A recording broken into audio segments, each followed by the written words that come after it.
Hello, and welcome to On Point. I'm Cameron Parrish. Every year, universities all across the country welcome tens of thousands of new students.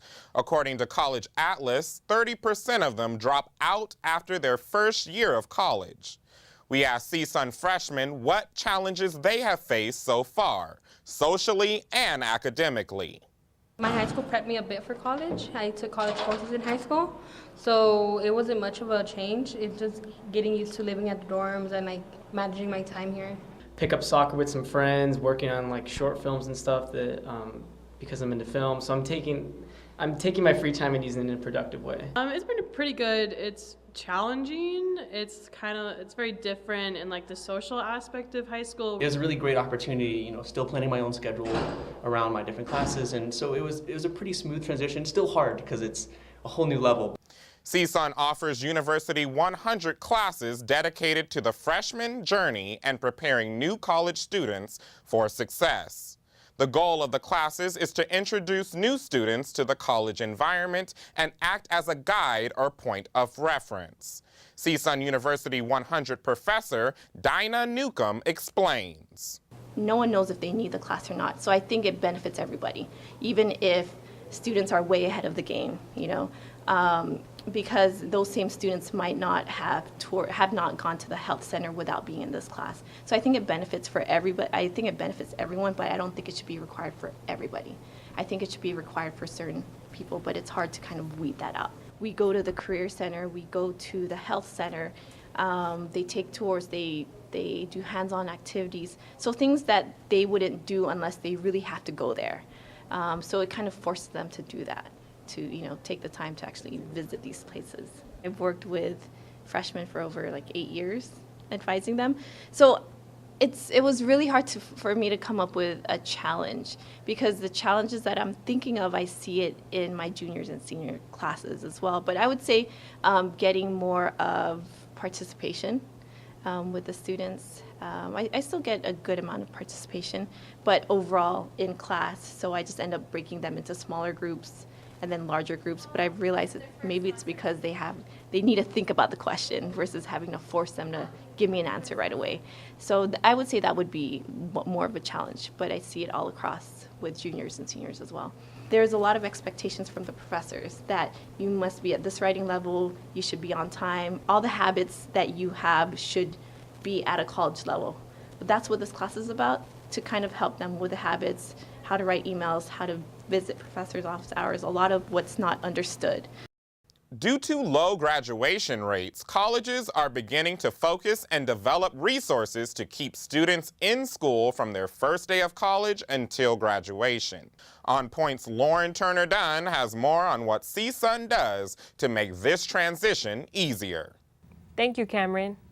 Joining us today, we have Glenn Omatsu, who is a CSUN professor and mentor in the Educational Opportunity Program, and Gabrielle Danis, who is the program coordinator at CSUN's Student Involvement and Development Department. Thank you both for joining us today. Thank you. As we just heard, many freshmen are not ready for college classes. What can you both suggest to the K-12 system when it comes to academically preparing students?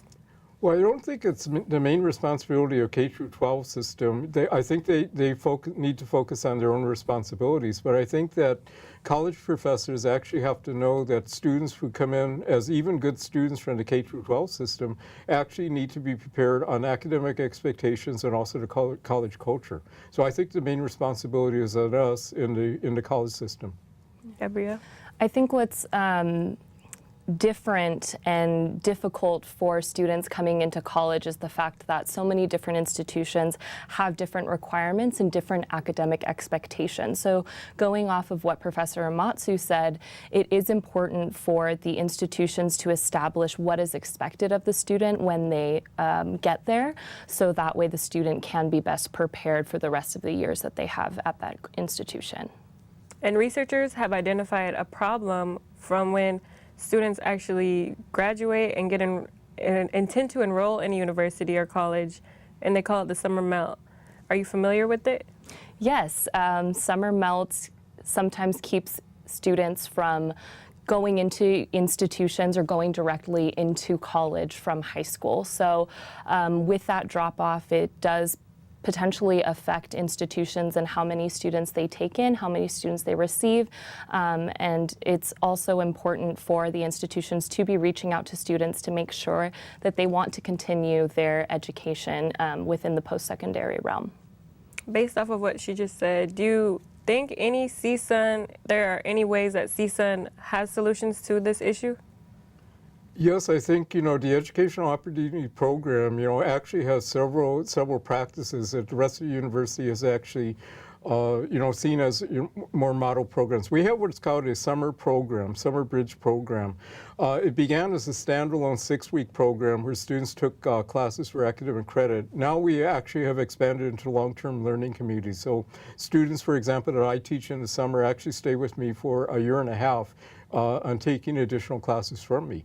And so that's why I haven't heard the term summer melt, because our students are basically, as soon as they graduate from high school, they're actually in our college program the following week after graduation. And that bridge program is a part of EOP. Can you explain briefly a little bit about the history? The history of the program is actually EOP itself is a student initiated program. So students fought for the program. Many of the practices that we do actually have been engineered by students themselves. So they realize that students coming into college, we use our population is first-generation college students, and they realize, that students need a transition. So that's why it's called, our bridge program is called a transitional program. Students take classes in the summer, but the students also said that the summer 6-week is not enough to do the transition. So that's why we also turned it into a long-term learning community where the students stay together with the same professor for additional classes in the fall and spring semester as well. And you mentioned first-generation students. Gabrielle, I'm going to give this question to you. Can you name a few difficulties that first-generation students face? Definitely. So first-generation students typically come into the institution, and just like Professor Omatsu said at the very beginning, they don't know what to expect from the university. They haven't been briefed by their parents, by their loved ones, by their guardians, what it is to be at an institution. So they come in kind of bewildered what to expect academically, socially, culturally, because each institution has its own culture. And so that's what both of our programs really aim to do, is to help students transition and make it a more comfortable environment for them, one that they can navigate and one that they feel confident in continuing their academic, social, and cultural success. And what are some of the resources that both of your programs offer to students? Our program actually offers a number of resources that are actually important resources for EOP students. So one would be we provide mentoring. EOP mentoring is actually different from standard mentoring. We basically train our mentors to pretty much interact with students on every single level and use that as a mentoring opportunity. So, most programs are set up as matching, one mentor, one mentee, but, we train everybody to be a mentor on every single occasion. We also do what's called a community of mentors. We help the students in terms of a long-term learning community, and then third, we also help them to establish values in our long-term learning community, which we call RAM. Our director, Shiva Parsa, was the one who pioneered that about 15 years ago, and RAM just stands for respect, responsibility, attitude, and maturity. And then we also provide opportunities for the students to give back to our program. We realize that most of them come in not only wanting to achieve for college for themselves, but for family members, for younger people within their communities. And so we found that, we need to start providing them opportunities to think about giving back to the community, even starting in the first year. So we give that opportunity, for allowing them to go back to their high schools to talk to students who normally wouldn't think about college, because, coming from a student who's a college student, it means a lot more than if we send a professional staff out there. Mm-hmm. And Gabrielle, you also coordinate mentorship. So can you tell us a bit about your program? Yeah, so this program was really born to engage students and to show them the different resources that are available to them on campus. So our program, what it does is it matches a mentor with 10 different participating students, and the participating students are supposed to give them resources that would be handy to whatever they're personally going through or whatever they are striving to do at the institution, and also engage them in different campus opportunities. So our mentors kind of sit down with each of their mentees and ask them, what do you want to accomplish? What do you want to do within your first year here at college? Whether that be academic, social, cultural, career-related, personal-related, and then they kind of map out a little action plan for them on what they're going to suggest or what they're going to do. And then we also have program group events. We call them PGEs internally. And what it is we'll go to a basketball game, or we'll go to a show at the Soraya, and then we'll invite all of our 200 participating students so they can build a community and network with one another and just be engaged and supported by the entire community that we've created within the program. And can you both elaborate on the sense of community that the programs provide to incoming students? Well, a sense of community is really important because, again, with the students that I work with who are the first in their family to go to college, they could either be supported by their families or not supported by their families. But even with the students who are supported by the families themselves are also adjusting to understanding what college is, you know. And so what we learned is that the students need a community here on campus that actually has an understanding of what kinds of challenges they face, both academically and non-academically. How, for example, do they educate their families who, you know, kind of like gain an image of college from popular media, right, which is not the real image of college, right? How do students also deal with resources? You know, like it's interesting because the university is set up in such a way that it tells students what the resources are, but we found that we have to take an additional step with first-generation college students, which is actually show students how to use the resource. Right? And so again, like our mentors actually help the students within our community in understanding not only what the resource is, but how to use it as well. Gabrielle, do you have anything to add to that? Yeah, in terms of the network and community, the one that is created through our program is a support system. That's how we kind of played it to the students when they come in.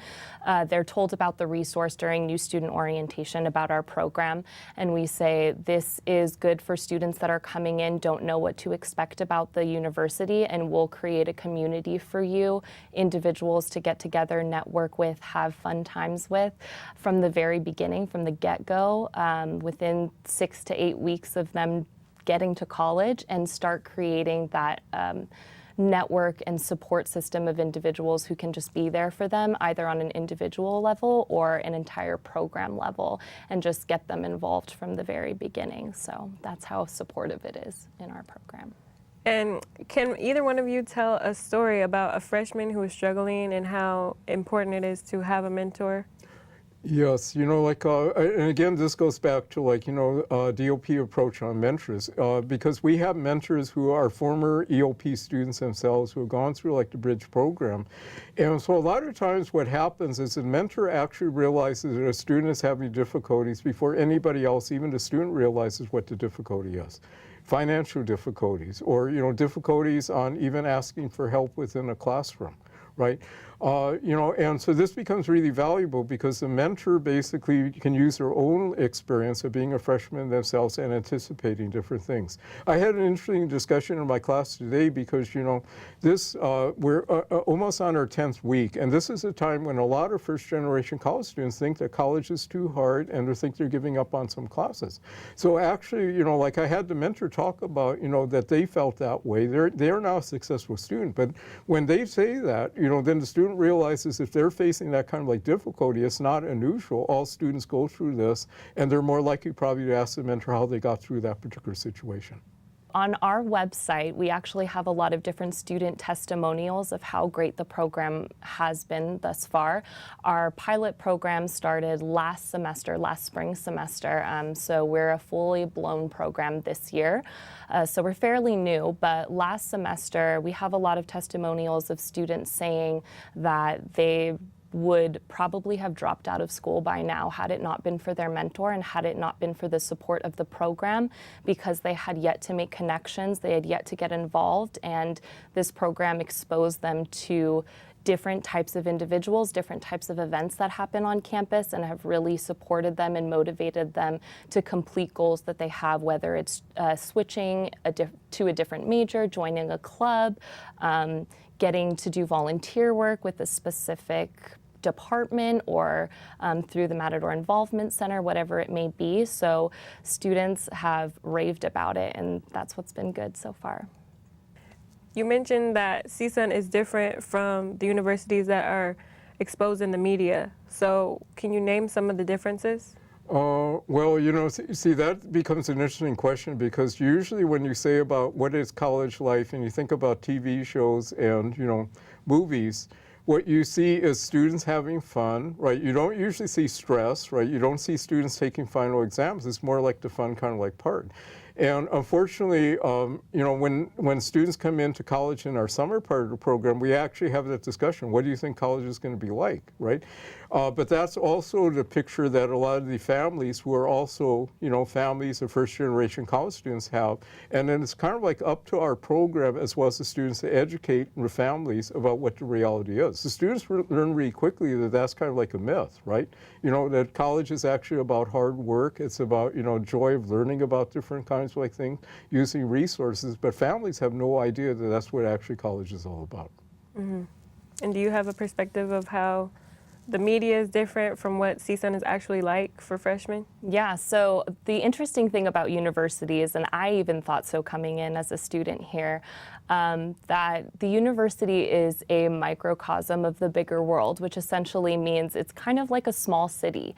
So you don't realize that the university has all of these different resources for you. They have different places that you can go to for tutoring. They have different places that you can go to play billiards. They have different places to eat. And so it's a lot different. I think people just get the partying aspect. They think they're going to come here, have fun, and maybe go to classes, is the perception that I think they have. But the university really offers them a lot of support in so many different ways that sometimes students don't take advantage of. So that's the benefit of these programs, is to teach students about the different resources that can support them in all areas of their life, not just academically or socially. So outside of both of your departments, how can students access it? How important is it that they access these resources and opportunities? Oh, you're talking about the general resources within the university. This is where I think that, you know, part of it is, you know, put on the student, but the bigger burden is actually put on the university, you know. The university thinks it's enough to publicize programs to let students know, and then students will automatically use the resources. I think from our experience in EOP and working with freshmen who are first generation, you know, what we learned is it's not enough to actually say these are important kind of like resources, but you actually have to show why they're important and how to actually use them, you know. And I think that's where mentors become a really key role, because, you know, mentors themselves usually tell the students, at first I didn't want to go, you know, to like tutoring and things like that, but then after I went, it was really helpful, right? You know, so like those kind of like stories actually are really helpful for the students, and understanding if they're hesitant about using a resource, that's kind of like normal, right? But then the next step is actually trying it and then finding how beneficial it is. Mm-hmm. And what are some other organizations that are on campus that keep students engaged and involved? There's a variety of different things that can potentially keep a student involved. I think that's what's really important, is finding out what that student wants from their experience and what they expect to gain, and then tailoring the mentoring experience to that. I think the good thing also is that, you know, right now there's more of a focus on increasing graduation rates, and I think most faculty kind of like understand that graduation rates are dependent on increasing retention rates, especially the students in their first 2 years of college, right? So there's a lot more consciousness on the part of like faculty who teach freshmen about the importance of, you know, not only teaching subject matter, but also understanding the main kinds of like challenges that freshmen face, right? So I think that professors themselves who teach the freshmen are probably the most valuable resource, and then if they can tap into programs like EOP or, you know, other kinds of like programs, then that's even more beneficial, because, you know, what they find is that it's not then only their own responsibility, but they can actually open up other kinds of like resources for the students themselves. And you also teach a freshman class, University 100. So how does that affect our curriculum? here Well, at the CSUN? University 100 class that I teach is for EOP students, and so we've actually worked on an arrangement with the head of University 100 to teach it as more of a combined class in the summer with writing, and then we actually continue University 100 in the fall, with our actual writing class. And so it's a slightly different type of model, but I basically say that freshman seminars are really important, because freshman seminars basically are classes that a lot of professors assume that freshmen understand the difference between a college atmosphere, a college culture, and high school, the different kinds of expectations in a college classroom, why resources are important. But what most freshmen actually don't know, and then what the university does and just providing them knowledge about it isn't enough for actually students to actually use those resources. What are some freshman organizations centered around just being first-time freshmen that actually keep them coming back to CSUN, that help them not give up? Well, we hope that both of our programs do that. They're focused to do that, I think. That's at least the mission of the CSUN mentorship program, is to assist students and to retain them from the first to second year, because that's where we see most of our drop-off, unfortunately. And we want to make sure that those students are as supported as possible, and we think a lot of it could be that they just do not know how to use the resources here, or they don't know what type of support systems are available to them. And just like Professor Omatsu said, it is our responsibility to teach them that, so the onus is really on us. How important is it for students to identify somebody who's going through the same thing as them when it comes to work and balancing studying and commuting and even language barriers? I would say it's very important, and that's why, within EOP, all of our mentors are actually former EOP Bridge students themselves, right? But at the same time, I always tell the mentors that just because you say you're a Bridge student or you're a former Bridge student doesn't necessarily mean that the student sees you in that way. They see the person as an advanced student who's actually a good kind of student. So it comes as a revelation to the freshmen when they learn that, the mentor also struggled with exactly the same things. And that's why we say, to the mentors that it's important to engage the student at every single opportunity, right? A small conversation actually can be really important in terms of a student understanding that this mentor actually has, the same kind of experience as the student. And CSUN professors and mentors help combat students' insecurities and self-consciousness and find that sense of belonging. But what else can they offer? Well, see, I'm somewhat lucky because, since I teach writing classes, I actually build it into the writing assignments for the students, right? I know other professors who probably don't teach writing, I think you're creative enough to figure out different kinds of ways. You could do it through group discussions, you could do it through, subject matter that you cover in class, which also gets to, have the students do their own self-reflection. I think self-reflection in college is actually a very, very important skill. Right? Having the students think about, the process that they're going through college is as important as whatever they're actually studying within college. Mm-hmm. Gabrielle, anything to add?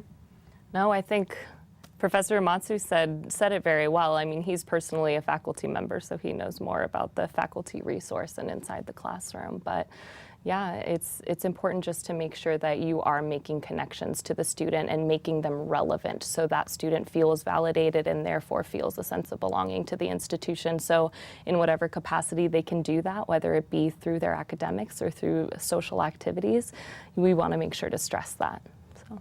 And what are other creative things that mentors do to keep students involved and feel relevant? Through our program, that's why we create action plans for them and try to find out what they're interested in doing so we can make the university relevant to them. They are here for their academics, they're here to get a degree, but they may not know the different resources that are available to them, different clubs, organizations that might interest them or develop a skill for them.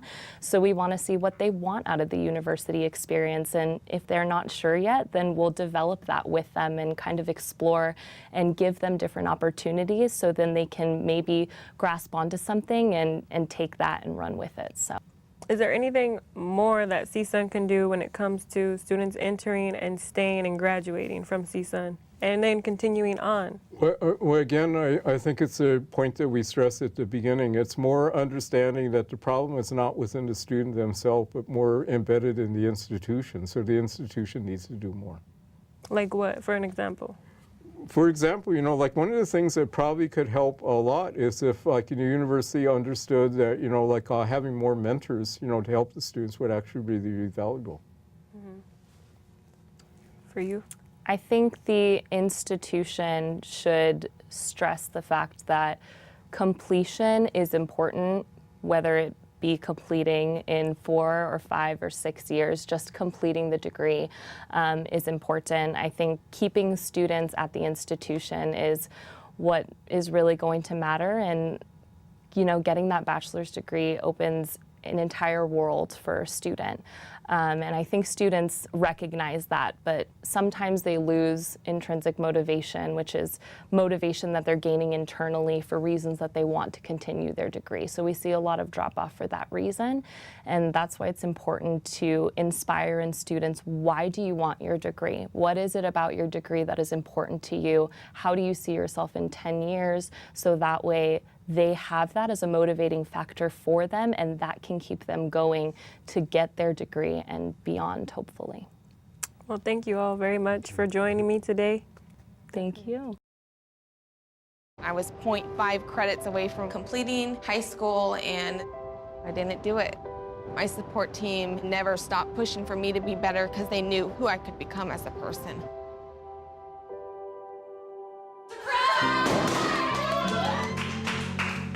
I've been given an opportunity, and I'm just thankful for it. Find free adult education classes near you at finishyourdiploma.org.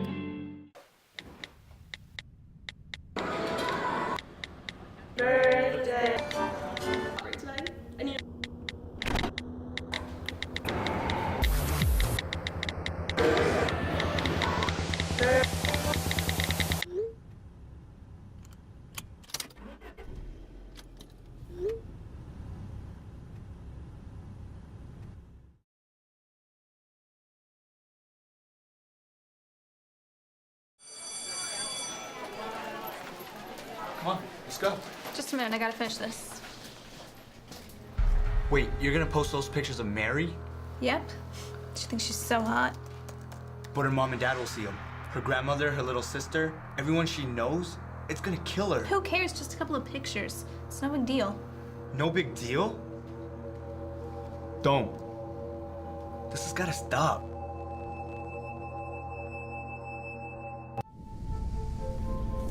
After 15 years of smoking, Eva Marie quit. There's a new lung cancer screening that could save her life. You stopped smoking. Now start screening. Learn more at savedbythescan.org. Thank you for watching On Point. You can follow us on social media at CSUN On Point.